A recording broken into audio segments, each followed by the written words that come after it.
Just tell her about her girlfriend that is gone. Perkenalkan, nama saya Winnie Della, NPM 2019 112188 dari Prodi Manajemen Semester 5 STI Gentiares Bandar Lampung. Pada kesempatan hari ini, saya akan menjelaskan tentang mata kuliah Ekonomi Pembangunan, yaitu bab 1, Pembangunan Ekonomi dan Ciri-ciri Negara Terbelakang. Bab 1, Pembangunan Ekonomi dan Ciri-ciri Negara Terbelakang. Indikasi perkembangan ekonomi. Perkembangan ekonomi harus diukur dalam kenaikan pendapatan nasional dalam suatu jangka panjang. Menurut Buchanan dan Ellis, perkembangan berarti mengembangkan potensi pendapatan nyata negara terbelakang dengan menggunakan investasi yang akan melahirkan berbagai perubahan dan memperbesar sumber produktif yang pada gilirannya akan menaikkan pendapatan perorangan. Pendapatan nasional per kapita. Data tentang pendapatan nasional per kapita terkadang tidak tepat. Alasannya karena 1. Di negara terbelakang ada sektor non-uang yang menyulitkan perhitungan pendapatan nasional. 2. Kurangnya spesialisasi kerja. 3. Banyak masyarakat yang buta huruf. 4. Perkiraan pendapatan nasional tidak dapat mengukur secara tepat perubahan output yang disebabkan oleh perubahan tingkat harga. 5. Data sensus yang tidak akurat. Dan yang keenam adalah perhitungan pendapatan nasional hanya mencakup barang dan jasa yang dipergunakan dalam dunia komersil. Ciri-ciri negara terbelakang menurut Paul Hoffman. 1. Kemiskinan umum. Negara terbelakang adalah negara yang dicekam kemiskinan seperti tercermin pada pendapatan per kapita yang rendah. Pendapatan per kapita yang rendah tercermin dalam standar kehidupan rakyat yang rendah, yang mana 75% pendapatan per kapita dibelanjakan untuk makanan, dibanding 20% pendapatan dari negara maju. Rakyat hidup nyaris tidak sehat, lebih dari 1,2 juta penduduk tidak memiliki air minum bersih dan pembuangan sampah yang buruk. 90% kematian anak disebabkan oleh kekurangan gizi, kebutuhan, dan imunisasi yang langka. 2. Pertanian sebagai mata pencaharian utama. Di negara terbelakang, 2/3 atau lebih penduduk tinggal di daerah pedesaan, dan mata pencaharian utama mereka adalah pertanian. Di negara pendapatan rendah seperti Sudan, Vietnam, Bangladesh, lebih dari 74% penduduk berusaha di sektor pertanian. Pemusatan berlebihan pada sektor pertanian merupakan pertanda kemiskinan. Pertanian sebagai mata pencaharian pokok kebanyakan bersifat tidak produktif karena dilakukan dengan metode lama atau kuno. Ciri yang ketiga adalah ekonomi dualistis. Hampir semua negara berkembang memiliki sistem perekonomian dualistis.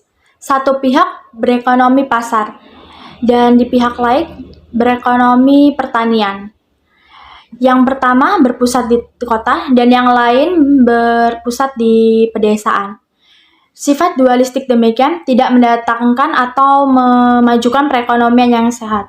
Sektor primer menghalangi sektor sekunder, dan sektor tersier tidak memungkinkan perluasan dan perkembangan. 4. Sumber alam kurang teroleh. Sumber daya alam suatu negara terbelakang disebut kurang teroleh, dalam arti sumber daya tersebut kurang termanfaatkan. Meskipun suatu negara miskin dalam sumber daya alam, tetapi kemungkinan di masa depan negara itu akan menjadi pusat atau memiliki sumber daya alam yang besar sebagai hasil pengguna sumber daya alam dengan cara yang baru, atau melalui teknologi, organisasi sosial, dan ekonomi yang pantas. Ciri yang kelima adalah ciri-ciri demografi. Negara terbelakang disebabkan karena posisi demografi dan kecenderungannya. Hal ini termasuk pada luas, kepadatan, usia, dan laju pertumbuhan penduduk yang beragam.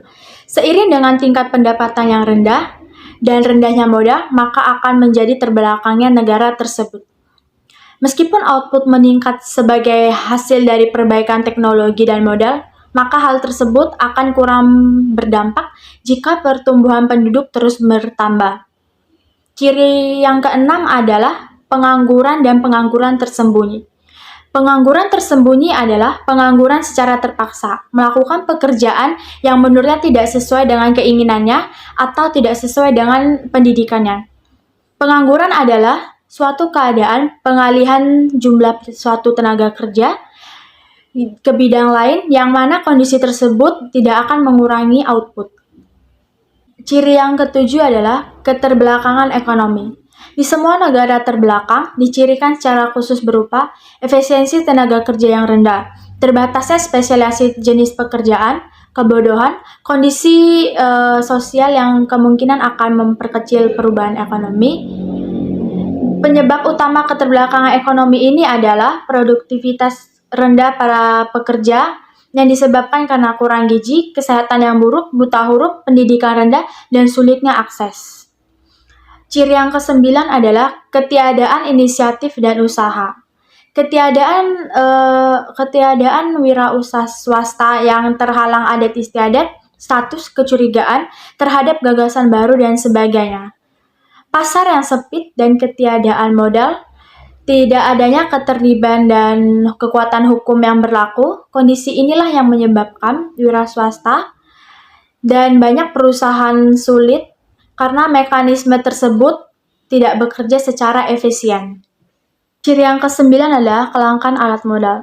Negara terbelakang diartikan sebagai negara yang miskin modal, dengan kata lain memiliki tabungan dan investasi yang rendah, di mana investasi hanya 5-6% dari PNB, sedangkan di negara maju berkisar 15-20%. Sebab utama kekurangan modal adalah kecilnya tabungan atau kurangnya investasi dalam sarana produksi yang sebenarnya yang mampu meningkatkan pertumbuhan ekonomi.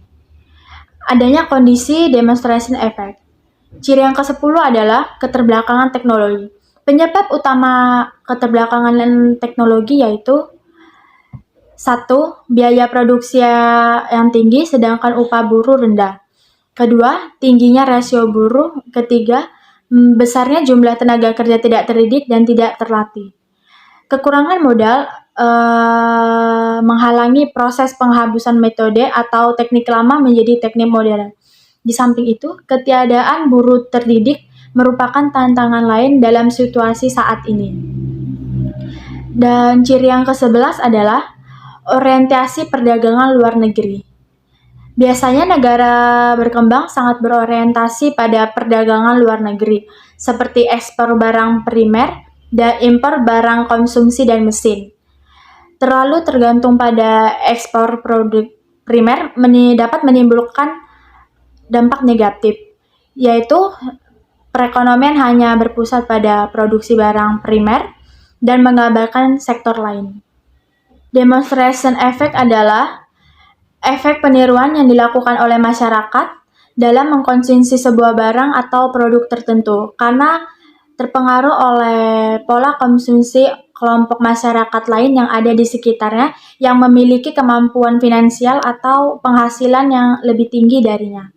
Contohnya, seseorang ingin menggunakan jam tangan Rolex yang harganya belasan juta agar sesuai dengan orang yang ia tiru. Materi bab 1 ini muncul beberapa pertanyaan. Yang pertama yaitu, mengapa perkembangan ekonomi mengacu pada masalah negara terbelakang, sedangkan pertumbuhan ekonomi mengacu pada negara maju? Jadi pertumbuhan ekonomi mengacu pada peningkatan PDB atau domestic product bruto. Bisa dihitung secara kuantitatif atau ada angkanya secara nyata, dapat diperhitungkan atau terjadi perubahan kondisi ekonomiannya dapat terlihat dari peningkatan PDB ini. Jadi jika PDB meningkat, maka pertumbuhan ekonomi tersebut bertumbuh dan sebaliknya. Perkembangan ekonomi mengacu pada sistem perekonomian di wilayah tersebut. Kemajuannya dapat dilihat dari kualitas sumber daya, politik, pendidikan, dan segala sesuatu yang dapat mensupport atau memaksimalkan pendapatan di wilayah tersebut. Jadi bagaimana suatu sistem dapat memaksimalkan dalam penghasilan suatu barang dan jasa yang pada akhirnya dapat berdampak pada pertumbuhan ekonomi. Pertanyaan kedua yaitu, apakah negara Indonesia termasuk dalam negara terbelakang? Jika ia berikan alasan, jika tidak, berikan alasan.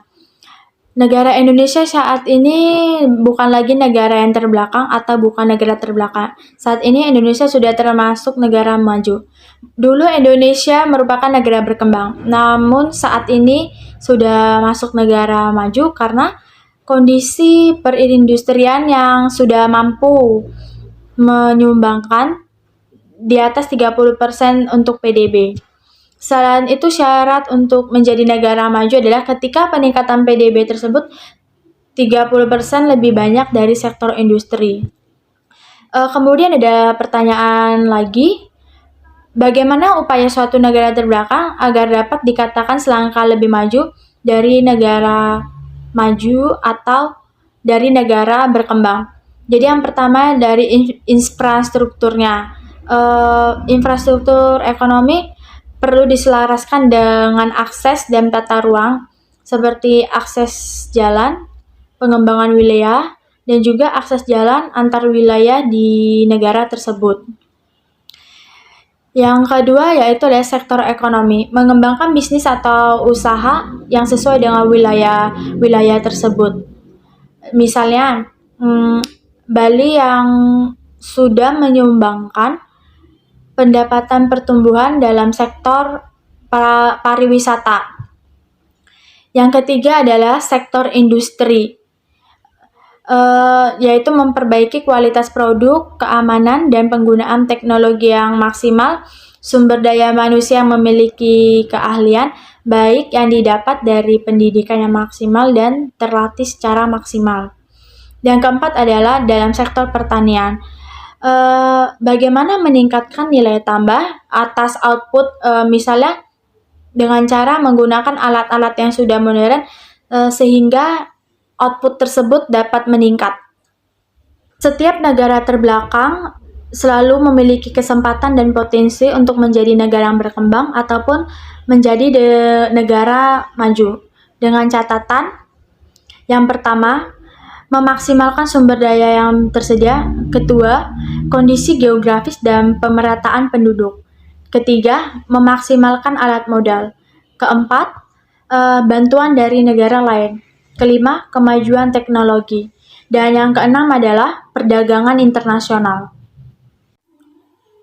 Sekian dari saya mohon maaf apabila ada kata-kata yang tidak jelas dan kurang tepat. Saya ucapkan terima kasih.